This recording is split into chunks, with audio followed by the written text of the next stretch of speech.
गजब का स्वभाव है कि नहीं?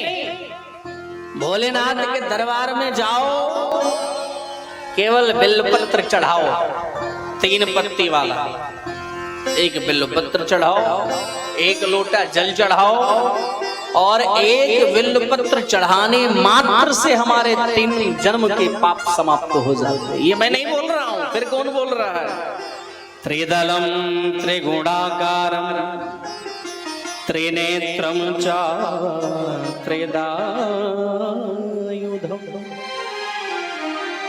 त्रिजन्म पाप संहारा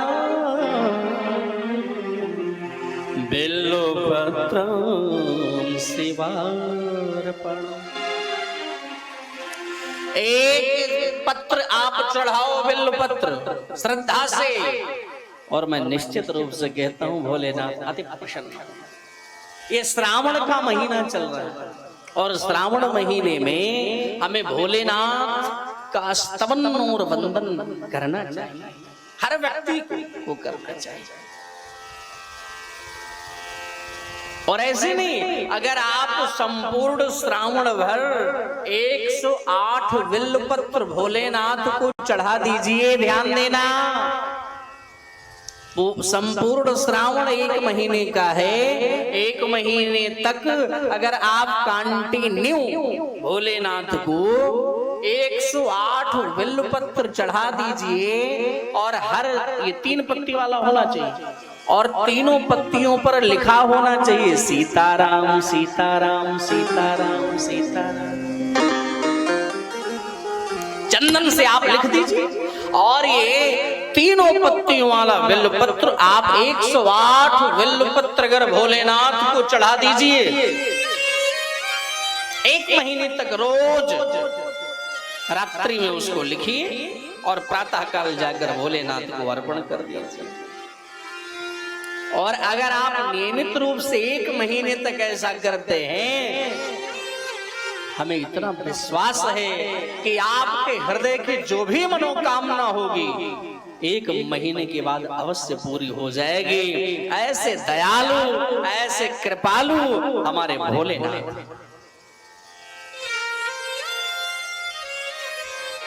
11 लाख महामृत्युंजय मंत्र जप करने का बेनिफिट केवल 108 बिल्वपत्र चढ़ाने मात्र से प्राप्त होगा भक्तों। इसलिए हमें जरूर ये चढ़ाना चाहिए, लेकिन हर पत्री पे ओम नमः शिवाय नहीं, अपितु सीताराम सीताराम सीताराम सीताराम लिखा होना चाहिए। पर देखो भोलेनाथ की क्या कृपा होती है। अब वो ऐसे दयालु देवता हैं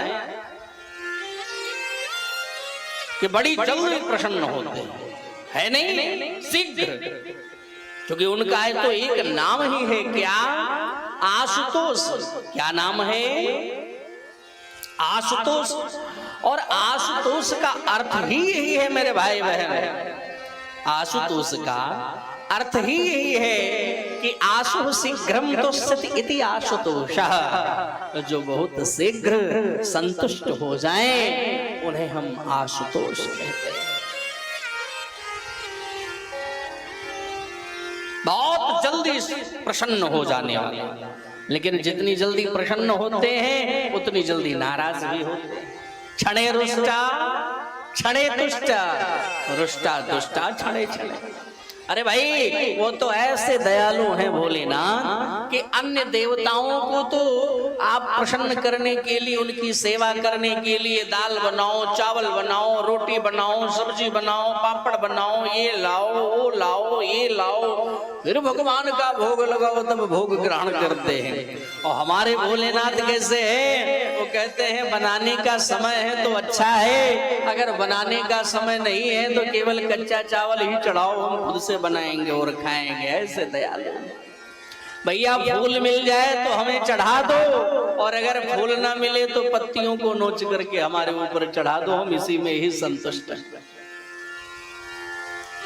और वैसे सफेद पुष्प भोलेनाथ को व्यक्ति को चढ़ाना चाहिए। हर देवता के लिए पुष्प भी निर्धारित किए गए हैं, किस देवता को कौन सा पुष्प चढ़ाना चाहिए और कौन सा पुष्प नहीं चढ़ाना चाहिए। ये भी शास्त्रों में इसका वर्णन किया गया है। तो भोलेनाथ की आराधना श्रावण मास में आप नियमित रूप से करो और भोलेनाथ की कृपा अवश्य हम सबके ऊपर बरसेगी। एक बार जोर से बोलना पड़ेगा। क्या ए लखनऊ वालों, क्या बोलना पड़ेगा? हारा हारा